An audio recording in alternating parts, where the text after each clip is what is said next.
5 फरवरी से 25 फरवरी तक पूरे प्रदेश में चलने वाली विकास यात्रा आज दूसरे दिन रीवा के वार्ड क्रमांक 14 आदित्य होटल के सामने से रवाना हुई विकास यात्रा का विश्राम वार्ड क्रमांक 10 शिवनगर मोड़ के पास हुआ है। इस अवसर पर पूर्व मंत्री रीवा विधायक राजेंद्र शुक्ल द्वारा नगर निगम द्वारा निर्मित शॉपिंग कॉम्प्लेक्स व अन्य निर्माण कार्यों का लोकार्पण, शासन की विभिन्न योजनाओं की जानकारी सहित जन समस्याओं का निराकरण किया गया है। साथ ही नगर निगम क्षेत्रांतर्गत निर्मित 2 सड़कों का वार्ड क्रमांक 10 13 एवं 14 में अरुण मार्ग में उपल मोटर्स शारदा ठीहा होकर जनता कॉलेज मेन रोड तक बनाई गई पुरानी कंक्रीट सड़क के ऊपर डामरीकरण कार्य का युवा विधायक श्री शुक्ल द्वारा लोकार्पण किया गया। इस दौरान नगर निगम अध्यक्ष वेंकटेश पांडे, वार्ड पार्षद वीरेंद्र सिंह, कार्यपालन यंत्री राजेश सिंह, प्रशासनिक अधिकारी, भाजपा के वरिष्ठ नेता, मंडल अध्यक्ष, पदाधिकारी सहित क्षेत्रीय गणमान्य जन उपस्थित रहे।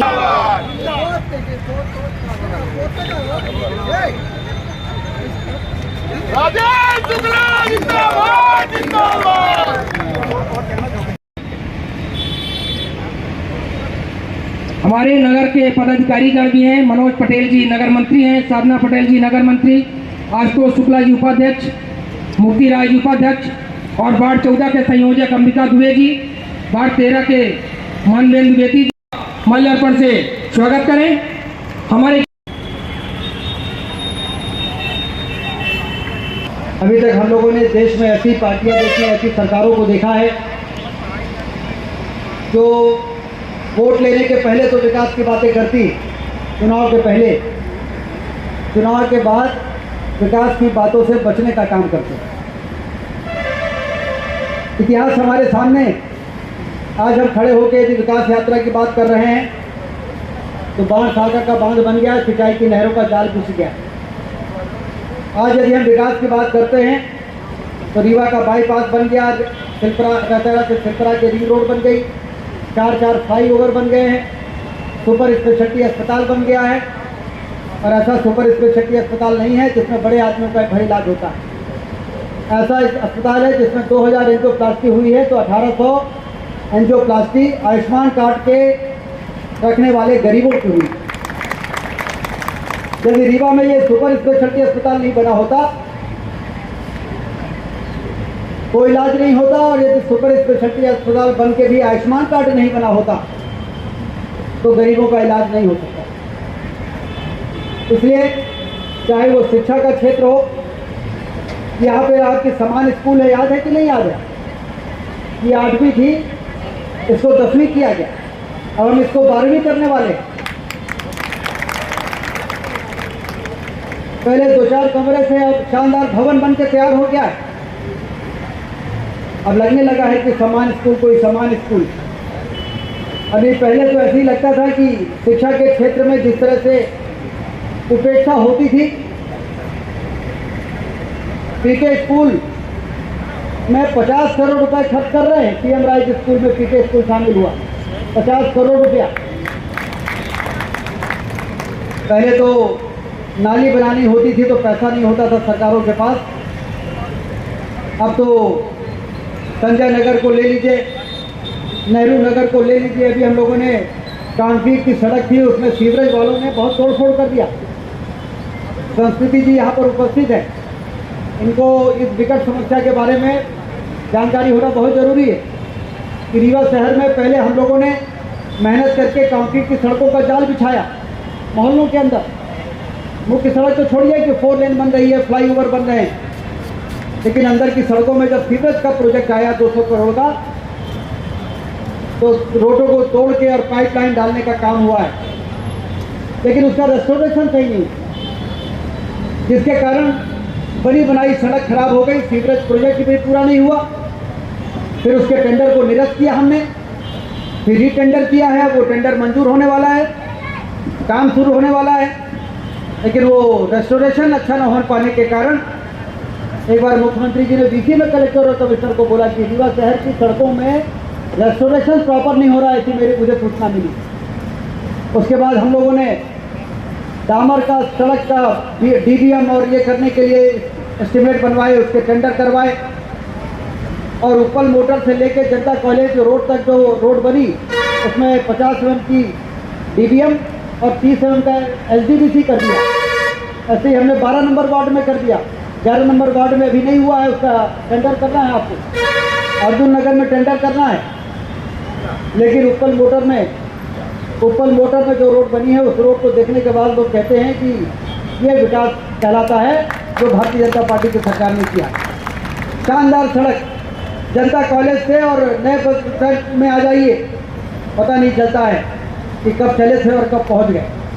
तो गाड़ी में यदि पानी रखा है तो पानी छलकता नहीं है, इस प्रकार की रोड बन गई। लेकिन इसका मतलब नहीं है कि वहाँ पर पूरे फर्राटे से गाड़ियाँ दौड़ाई जाए, नहीं तो फिर हमको स्पीड ब्रेकर बनाने पड़ेंगे वहाँ। अब ये जो नया टेंडर हुआ है 200 करोड़ का, इसमें 5 करोड़ रुपए अलग से प्रोविजन करा दिया था हमने कि सिर्फ रेस्टोरेशन के काम आए। वो 5 करोड़ रुपए जो भी एजेंसी आएगी वो पहले रेस्टोरेशन करेगी, और रेस्टोरेशन यदि यही डामर के रोड से कर देंगे तो ज़्यादा अच्छा रेस्टोरेशन होगा। पूरा वॉल टू वॉल हो जाता है, पूरा यूनिफॉर्मिटी हो जाती है रोड में। और कंक्रीट, खराब कंक्रीट के ऊपर यदि डामर कर देते तो फिर उससे मजबूत और उससे अच्छी सड़क कोई दूसरी नहीं है। तो ये बहुत कुछ करना पड़ेगा, अभी शहर के बाकी सड़कों में करना पड़ेगा। मैं कई जगह अंदर जाता हूँ तो वहाँ पर ऊबड़ खाबड़ हो गया। उसमें ये प्रयोग जो सफल है उपल मोटर से लेके और ये वाला, इसको एक बार आप विजिट कर लीजिएगा। और ये प्रयोग यदि पूरे शहर में जहाँ जहाँ सीवरेज का पाइप डाला गया है, सीवर की लाइन डाली गई है, वहाँ पर ये काम यदि हो जाएगा तो फिर शहर हमारा बहुत सुंदर हो जाएगा। और जो भी एजेंसी आएगी पहले वो STP का काम करेगी और रेस्टोरेशन का काम करेगी। इसी प्रकार से पानी, अब जब मैं विधायक बना था 2003 में तो 18 MLD पानी यहाँ फिल्टर होता था। 18 MLD पानी सब नहीं समझ पाएंगे तो 1 करोड़ 80 लाख लीटर पानी। और आज रीवा में नगर निगम के द्वारा जो पानी फिल्टर किया जाता है वो 5 करोड़ 40 लाख लीटर है, 54 MLD। 18 से 54, 3 गुना बढ़ा है। लेकिन रीवा में विकास ऐसा हुआ है कि आबादी हमारी 3 गुना से ज़्यादा बढ़ गई नहीं। और अभी लगा कि अभी गरीब अभी हिला हुआ है, तो मोदी जी ने कहा कि अभी 1 साल और मुफ्त में अनाज गरीबों को देने का काम भारतीय जनता पार्टी की सरकार करेगी। और वो मुफ्त में अनाज मिलना आप लोगों को कोटे में मिल रहा होगा। यदि नहीं मिल रहा है, कल मैं गया था यहाँ पर, SDM साहब नोट करिएगा, कल हम 15 वार्ड में गए थे।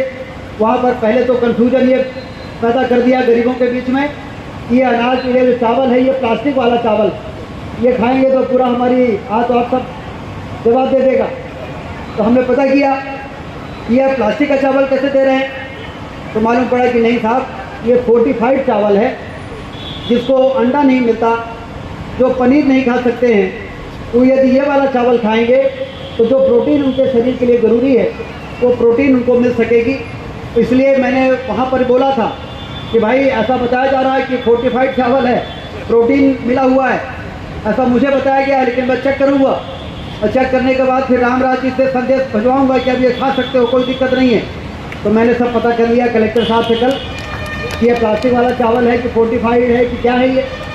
तो उन्होंने कहा कि साहब इसमें प्रोटीन ज़्यादा है, इसलिए ऐसा लग रहा है। तो जो चावल कोटे से आपको मिल रहा है वो ठीक चावल मिल रहा है। अब सवाल ये है कि यदि किसी की पात्रता पर्ची नहीं बनी है तो पात्रता पर्ची बनाने का काम इस विकास यात्रा में हम लोग नोट करना है। किसकी पात्रता पर्ची नहीं बनी है, जो पात्र है उसकी पात्रता पर्ची बन जाए। तो हमें कई लोग मिले कि साहब हमारा आधार कार्ड नहीं बना है, कई लोग मिले कि हमारा आयुष्मान कार्ड नहीं बना है, संबल कार्ड। अब ये संबल कार्ड में दुर्घटना में किसी की मृत्यु हो जाए तो 4 लाख रुपए उनके पत्नी के खाते में, पति की मृत्यु हो जाए तो पति के खाते में पहुंच जाते। और रीवा जो पिछड़ा इलाका था उसके पिछड़ेपन के कलंक को मिटाने के लिए दिन रात एक किया गया। और आज कोई भी ये कहने की हिम्मत नहीं कर सकता है कि रीवा पिछड़ा है। जो लोग पहले कहते थे कि रीवा बहुत पिछड़ा है, संभागीय मुख्यालय होने के बाद भी तहसील से ज़्यादा नहीं दिखता, आज वही लोग मिलते हैं भोपाल में, वल्लभ भवन में, इंदौर में। तो ये नहीं कहते कि रीवा आपका पिछड़ा है, अब कहते हैं ये रीवा इतना तेज़ी से ट्रांसफॉर्म कैसे हो, ये क्या हो गया रीवा। जो लोग कहते थे रीवा के लोगों में वर्किंग कल्चर नहीं है, वर्क कल्चर नहीं है, काम नहीं करते रीवा वाले, आज वही लोग सरपकाए हुए हैं कि रीवा में विकास इसी प्रकार से चलता रहेगा तो कहीं ऐसा ना हो कि भोपाल इंदौर को पीछे करके रीवा उससे आगे निकले। हमारे यहाँ हाईवेज बन रहे हैं, हमारे यहाँ रेलवे की लाइनें डल रही हैं, हमारे हवाई अड्डा आ रहा है, मध्य प्रदेश का 6वां हवाई अड्डा हमारे यहाँ आ रहा है। और ये हवाई अड्डा ऐसा नहीं है जिसमें सिर्फ बड़े आदमी उड़ेंगे, हवाई चप्पल पहनने वाला भी हवाई जहाज में उड़ सके, सस्ता वाला हवाई अड्डा बन रहा है। आधा पैसा केंद्र और राज्य सरकार देगी और आधा पैसा जो उड़ेगा वो देगा। और इसीलिए मोदी जी ने कहा है उड़ेगा देश का आम नागरिक, हवाई चप्पल पहनने वाला भी हवाई जहाज में यात्रा करे। इस प्रकार की हवाई सेवा हमारे देश में उपलब्ध कराई जा रही है। इसलिए हमने कहा कि जब देश में उपलब्ध हो रही है तो रीवा कैसे पीछे रह सकता है। तो रीवा के लिए मध्य प्रदेश इस साल 19 हवाई अड्डा पूरा देश में मंजूर हुए हैं।